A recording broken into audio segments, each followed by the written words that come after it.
আমার সঙ্গে দেখা করেছে জাকের পার্টি 7 দলীয় একটা বাম জোট অফিসে এসে একটা আবেদন রেখে গেছেন। তারা আওয়ামী লীগের সঙ্গে কাজ করতে চান।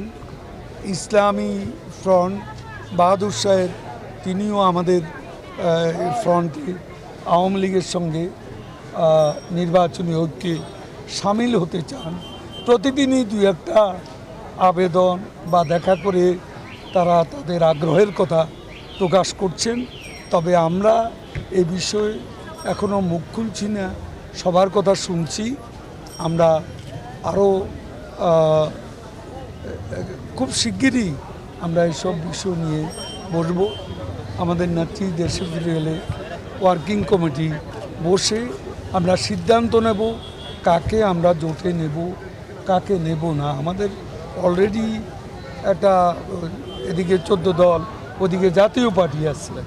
কাজেই সবাইকে নিয়ে একটা কিছু করলে নির্বাচনী মহাজোট হতে পারে। সেটা নির্ভর করবে বাস্তব পরিস্থিতির উপর, মেরুকরণের উপর।